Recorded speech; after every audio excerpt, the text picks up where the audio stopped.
प्रकार सड़क पर सोने को मजबूर हो, तो मुझ जैसे युवा का इस प्रकार घर में बैठे रहना नपुंसकों की भांति शोभा नहीं देता। ऐसे मुद्दों पर मुझ जैसे युवा का संवेदनशील होना इसलिए भी लाजमी हो जाता है क्योंकि अगर हम इनके साथ नहीं खड़े होंगे तो ये अन्नदाता अगर एक्सटिंक्ट हो गए, दुनिया से विलुप्त हो गए, तो बताइए हमारा भरण पोषण कौन करेगा। पर शुभम, आपको पता है ये तीनों कानून जिनका ये विरोध कर रहे हैं, या आप कहने में आप आ गए यहाँ तक? नहीं, मैं किसी के कहने पर नहीं आया। मैं एक राष्ट्रवादी विचारधारा रखने वाला व्यक्ति हूँ और मैं किसी के कहने पर, बुलावे पर नहीं आया। मैंने देखा कि जब मेरे भारत देश के अन्नदाता इस प्रकार सड़क पर सोने को मजबूर हों, तो मैं, और ये आपने कानून की बात करी, मैंने कानूनों को समझा है, पढ़ा है, लेकिन मुझे उतना समझ में नहीं आया। और लेकिन जब मैंने देखा, क्योंकि ये किसान है, कुछ भी गलत हो सकता, मैं गलत हो सकता हूँ, आप गलत हो सकते हैं, लेकिन भारत का पेट भरने वाले उन अन्नदाताओं की मानसिकता कभी गलत नहीं हो सकती। अगर इनकी मानसिकता गलत होती तो प्राचीन काल से ये भारत का भरण पोषण नहीं कर रहे होते। इसलिए मैं आया हूँ।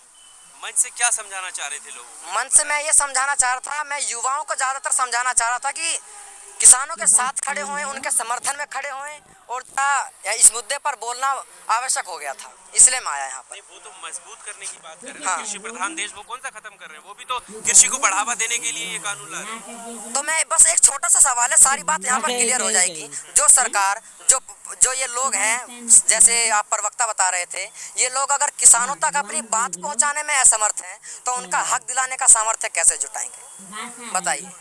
अपनी बात ही उन तक नहीं समझा पा रहे, उन तक नहीं पहुंचा पा रहे, यही नहीं बता पा रहे कि ये है क्या, तो उनका हक कैसे दिला पाएंगे, बताइए। अच्छा, ठीक है, चल अपने बारे में आप बताइए। आप कविता, कुछ लाइनें भी आपने हाँ। लिखी है जिसके द्वारा आपने शुरुआत किया है, ये बताइए कैसे क्या? तो मैं तो सबसे पहले, मेरा तो ये मोटो है कि मैं किसानों और जवानों का सबसे ज़्यादा सम्मान करता हूँ।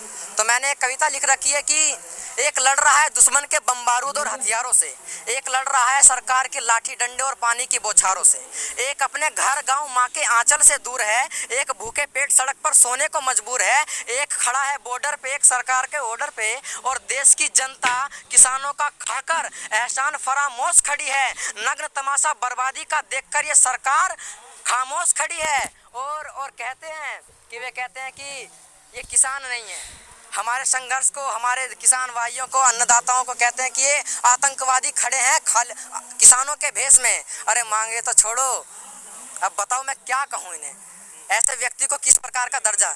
ऐसे नहीं, एक मीडिया की भी मर्यादा होती है, अपने शब्दों को विराम देता हूँ मैं, क्योंकि अगर मैं ज़्यादा बेवा